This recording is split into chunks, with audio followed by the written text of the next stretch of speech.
Février est le mois de l'histoire des Noirs. Pour le souligner, Amina a décidé de vous préparer des petites vidéos pour vous présenter deux amis qui sont nouvellement arrivés au Canada et qui ont choisi notre région pour s'y installer. La première personne vient du Cameroun et la seconde vient de la Côte d'Ivoire. Vous allez voir que leurs histoires ont des similitudes, des défis et des réussites. Bon visionnement! Bonjour! Bonjour Annie! Ça va bien? Ça va bien, merci. Et toi? Ça va bien, oui. Je vais te laisser te présenter ton nom puis de quel pays d'origine que tu es. Je m'appelle Rode Menyé-Desfogué et puis je viens du Cameroun. OK. Ruth, quel a été le moment où vous avez décidé d'immigrer? Puis qu'est-ce qui vous a poussé à choisir le Canada? L'émigration, proprement dit, j'ai décidé d'immigrer après l'obtention de ma licence professionnelle. Oui, après l'obtention de la licence, j'ai voulu immigrer, mais pas tout de suite pour le Canada. J'ai d'abord essayé la France et puis la Belgique, où j'ai pas eu d'autorisation de l'école. Et puis, il se parlait beaucoup du Canada. J'ai dit, pourquoi pas ici? Et puis, voilà, c'est comme ça que je décide de me lancer pour le Canada. OK. Puis, quels ont été vos sentiments puis vos attentes quand vous vouliez vous installer ici? Sentiment, c'était, je me posais plein de questions. Est-ce que la vie sera facile? Est-ce que l'intégration sera facile? Comment est-ce que les gens vont se comporter avec nous? Et puis les attentes, je m'attendais à décrocher un emploi qui va avec ma formation professionnelle. Mais comme on dit souvent, l'on propose, Dieu dispose. Ça n'a pas été le cas, mais aujourd'hui je ne me plains pas. Je sors et puis j'ai quand même mon gagne-pain. OK. Puis racontez-nous, c'est quoi vos premiers jours ici au Canada? Comment ça s'est passé? Puis quels ont été vos principaux défis? Puis vos réussites? Premier jour au Canada, c'était un peu difficile. Premier hiver, première neige. OK. Et puis, c'est pas beau la neige. Non. Il fait très frais. Et puis bon, on s'est dit, c'est un obstacle, mais ça ne va pas nous empêcher d'arriver où on s'est promis d'arriver. Donc, dès que premier jour, nous sommes allés faire le numéro d'assurance sociale, chercher à obtenir une puce, un numéro de téléphone. Après ça, grâce à l'association Amina, on a pu avoir un contact avec les Camerounais qui sont installés dans 50 heures, ce qui a été un avantage pour nous parce que se retrouver dans un nouveau pays et savoir qu'autour de soi, on a des frères venant du même pays, ça fait du bien. Et puis on se sent à l'aise. Oui, ça vous aide à savoir quelle chose faire au début? Oui, bien évidemment, parce que ceux qui sont déjà là ont déjà cette expérience, ils sont passés par là. Donc avec leur aide et leur conseil, on parvient à ne pas tomber dans des difficultés et puis on avance très rapidement. Avez-vous conservé votre identité culturelle ici dans notre pays d'accueil? Oui, je peux le dire, oui. Parce que l'identité culturelle, c'est la chose que l'on garde lorsqu'on a tout perdu. C'est vrai, nous sommes dans un nouveau pays et puis il faut essayer de s'adapter, il faut essayer de faire comme la population d'ici, mais ne pas oublier de là où on vient. Ouais. Ce qui fait que c'est vrai que j'essaie de m'adapter et puis on essaie de s'adapter au rythme de vie d'ici, mais tout de même on conserve notre culture qui fait de nous notre identité. Quelles difficultés avez-vous rencontrées pour vous adapter à votre nouvelle identité culturelle? La difficulté majeure ici, ça a été pour moi l'adaptation. À la nourriture? À la nourriture. Manger canadien, c'est pas facile. Non. Au début, c'est pas du tout facile. C'est trop sucré, trop salé. Et les goûts sont différents. Oui. Donc, il faut beaucoup de temps pour pouvoir s'adapter. S'adapter, goûter. Goûter un peu, puis essayer si c'est bon, c'est pas bon, on force, on fait avec, et puis on se dit demain, ça sera un peu mieux. Oui, c'est vraiment au niveau des goûts qui sont vraiment Les différents. goûts sont complètement différents. Et puis, chez nous, on mange beaucoup épicé. Par contre, ici, Non. on mange pas épicé. Non. Pas du tout. OK. C'est dit quoi? Ce qui est écrit est différent de ce que vous parlez. De qu'est-ce qu'on dit? Oui. Oui. On a beaucoup d'anglicisme. Et puis, vous ne prononcez pas complètement les mots. OK. Ouais. Oui. Ce qui fait que pour un début, c'est pas facile de vous entendre. D'ajuster votre oreille à... Ouais, bien évidemment. oui, C'est un peu souvent compliqué pour un début de vous entendre. Bon, c'est avec le temps qu'on développe cela. Oui, comme vous êtes tous habitués au parler français de France. Bien évidemment. Oui, Oui. Donc, ce qui fait, parfois, quand je vais dire bonjour, chez vous, c'est bon matin. Bon matin. Bon matin, voilà. Et puis, quand on dit merci, on ne dit pas je t'en prie, c'est bienvenue. Bienvenue, ok. Voilà, c'est c'est différent. différent. Il y a plein de différences. En quoi diffère-t-on l'éducation d'ici à celle de ton pays d'origine? L'éducation d'ici est... Je ne sais pas comment je vais la définir, mais je dirais que il y a une très large différence. Parce que ici, l'enfant fait ce qu'il veut, quand il veut et comme il veut. Par contre, chez nous, au Cameroun, ça ne se passe pas comme ça. C'est le parent qui dit ce que l'enfant doit faire. C'est le parent qui initie l'enfant à ce qu'il doit faire. L'enfant ne fait que ce que son parent lui demande de faire et pas ce qu'il veut faire. Ok. Bon, quelquefois, on peut laisser l'enfant faire ce qu'il veut, sauf si on juge que ce qu'il veut faire est bien. Ok. Bien pour lui et bien pour les autres. Donc, l'enfant ne doit pas seulement, on ne pense pas seulement à l'enfant, mais on pense aussi à son entourage. Ok. Si tu aurais un conseil ou un message que tu aimerais transmettre à ceux qui en sont au début pour leur parcours d'immigration, ça serait quoi le message que tu ferais?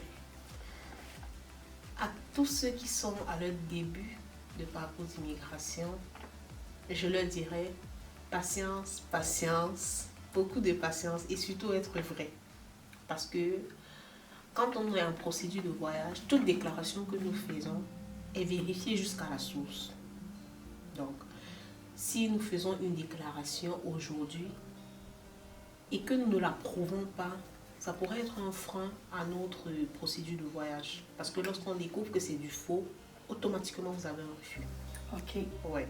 Donc, il faut être vrai et avoir beaucoup de patience parce qu'aujourd'hui l'IRCC a beaucoup de demandes, je dirais comme ça. Ils ont beaucoup de demandes à traiter. Du coup, le délai de traitement n'est pas toujours ce que nous attendons. Parfois, nous allons soumettre un dossier et attendre que le traitement soit imminent. Or, Ok. ils prennent assez de temps pour étudier les dossiers, traiter dossier après dossier. Ça peut nous prendre 2 mois, 3 mois, 4 mois, 5 mois. Peut-être et plus, voire même 1 an. Mais nous devons être patients et avoir un mindset très fort. Parce que si nous n'avons pas le mindset, nous allons vite nous décourager en cours de chemin et ça ne sera pas utile pour nous. Ok. Quand on se fixe un objectif, on doit l'atteindre à tout prix. Parfait. Merci beaucoup, Maud. Je vous en prie, bienvenue. Bonjour. Bonjour, Huguette. Bonjour Annie. Je vais te laisser te présenter, Huguette, puis nous dire de quel pays tu viens. Oui, moi je suis Huguette Pokou, je viens de la Côte d'Ivoire. De la Côte d'Ivoire. Je connais bien Huguette, ça fait 2 ans, ça a presque 2 ans. Oui. Puis on s'est connus à ton arrivée. Puis on va être au mois de février, c'est le mois de l'histoire des Noirs. Ça fait qu'on va faire une petite entrevue pour expliquer un peu comment ça s'est passé, toute ta procédure. Fait que première question pour toi. Quel a été le moment où tu as décidé d'émigrer? Puis pourquoi tu as choisi le Canada? J'ai décidé d'immigrer ici au Canada parce que mon pays, la Côte d'Ivoire, a eu successivement des crises socio-politiques. Donc il y a même eu la guerre dans mon pays. À 2 reprises, je pense qu'il y a eu des coups d'État. Et regardant cela, j'ai vu que de l'autre côté, au niveau du Canada, il y avait mon frère et ma soeur qui y vivaient. Et de fil en aiguille, on a vu si on pouvait avoir de nouvelles opportunités pour ma famille et moi au Canada. OK. C'est ainsi qu'avec l'opportunité qui s'est créée, aujourd'hui j'y suis. C'est vraiment la sécurité qui était ton point. Oui, le premier élément. OK. Puis, quelles ont été tes premières attentes en venant ici? Ça a été quoi tes plus grandes attentes? Oui, lorsque je suis venue m'installer ici au Canada, la première attente c'était d'abord la sécurité pour ma famille et moi. Et aussi, j'avais des attentes sur le plan économique. Oui, parce que je sais que ici le taux horaire il est largement supérieur au taux horaire que j'aurais pu avoir en Côte d'Ivoire. Donc il y a aussi ce volet-là économique qui m'a poussé à immigrer au Canada. OK. Est-ce que tu peux me raconter ta première journée ici au Canada? Puis ça a été quoi t'as-tu eu des défis ou t'as-tu eu des réussites? Ben, ma première journée au Canada, effectivement, lorsque je suis descendue de l'avion déjà, je pense qu'on était à 10 degrés, 5 à 10 degrés là. Et lorsque je suis sortie, j'avais très froid. Je me suis mis un gros pull. Et à côté de moi, c'était un Canadien qui disait « Oh, il fait beau, il fait beau ». Je me suis dit « Waouh, je viens vraiment de passer du chaud au froid ». C'était vraiment le froid qui m'avait accueilli. Et là, on était au printemps. OK. Et j'ai eu vraiment froid. C'était ma première impression. Je me Ta suis première dit « impression. Bienvenue au pays du froid ». Oui. T'as-tu eu certains défis au début ou c'était quand même une réussite? Ben, au départ, par moment, j'avais un peu de mal avec l'accent de certains Canadiens. Okay. Sûrement qu'eux aussi avaient du mal avec mon accent. Surtout ici dans notre région. Hein? Oui. Donc il y avait du mal avec certains qui avaient beaucoup l'accent acadien. Oui, l'accent... On utilise beaucoup d'anglicisme. Oh oui, c'est ça. Oui, donc... comme adapter l'oreille. Adapter l'oreille, savoir que telle expression veut dire ça. Ton expérience de l'immigration, as-tu influencé ta carrière? Mon expérience de l'immigration n'a pas vraiment influencé ma carrière, étant donné que dans mon pays, je faisais ce que je suis ici en train de faire. Okay. Dans mon pays, je travaille à temps partiel et aussi à plein temps. Donc, ce que je faisais à temps partiel dans mon pays est devenu ici comme un travail pour moi à temps plein. Okay. Donc, moi, particulièrement, ça n'a pas influencé. C'était la même chose un peu. Oui, là, tu travailles dans une scierie chez Erling. Oui. C'était semblable. Oui, là-bas, je travaille aussi dans la classification du bois dans la menuiserie. Donc, c'était l'un dans l'autre, c'était complémentaire. Puis, qu'est-ce qui diffère de l'éducation d'ici à celle du pays d'où tu viens, la Côte d'Ivoire? Oui, l'éducation canadienne a beaucoup de flexibilité, surtout au niveau de l'école. Déjà, au niveau des heures qu'ils passent à l'école, ils passent moins d'heures à l'école que chez nous, dans notre pays. Ok, chez vous, c'est beaucoup plus d'heures? Oui, c'est beaucoup plus d'heures et ça fait que les enfants aiment bien. Ici, les écoles sont beaucoup mieux équipées aussi. Par exemple, lorsqu'ils font les sciences, ils ont tout l'équipement qu'il faut. Okay. C'est vraiment intéressant. Maintenant, d'un point de vue de l'éducation, ici, l'éducation est un peu plus libre que chez nous. Chez nous, c'est un peu plus strict. Oui, c'est un peu plus strict. Il y a un peu plus de tabou. Oui. En Afrique, il y a beaucoup de choses tabous qu'on n'aborde pas forcément avec les enfants. Ok, c'est pas enseigné. Oui, c'est pas enseigné. Ok. Peux-tu m'évoquer une réussite ou un moment particulier qui a fait que tu as considéré que tu allais rester ici, ta décision de rester au Canada? Oui, la réussite que je peux énumérer, c'est lorsque j'ai pu m'intégrer dans la société en ayant pas mal d'amis, des connaissances avec qui on échangeait beaucoup de choses. Et vraiment, le fait de prendre part aux différentes activités que la communauté organise a été pour moi une réussite. Ça m'a permis de faciliter mon intégration. Ok, développer des amis. Oui. Des amis locaux. Oui, des amis locaux. Pas forcément au travail. Là, si je dois faire mon bilan, j'ai plus d'amis hors de mon travail que dans mon travail. Ok. Ok. Quelle leçon ou expérience as-tu tiré de ton immigration? La leçon, c'est vraiment une leçon de patience. Oui, moi, vraiment, je pense qu'en venant au Canada, on a des aspirations, mais lorsqu'on arrive sur le terrain, il y a le cas pratique, il y a la réalité des faits, il y a la réalité, c'est des personnes qu'on vient trouver et on est censé s'intégrer, on est censé s'adapter. Donc, il faut être patient et de fil en aiguille, se construire sa place auprès des Canadiens qu'on trouve. OK. Maintenant, quel conseil ou message que tu pourrais transmettre à quelqu'un qui est au tout début de son parcours d'immigration?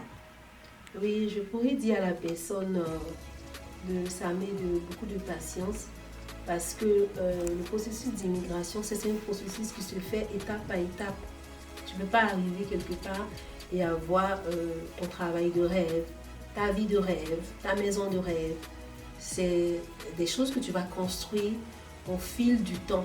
Et la deuxième chose que je dirais à la personne, c'est de vraiment miser sur l'intégration véritable. Parce que les Canadiens que j'ai connus, que je connais, sont des personnes au grand cœur. Mais il va falloir s'ouvrir aussi pour vraiment s'intégrer. Prendre le temps de connaître les gens de la région. C'est ça, de connaître les gens de la région, de participer aux activités et puis d'apprécier la vie au Canada. OK, merci beaucoup, Lynette. Oui, merci Annie.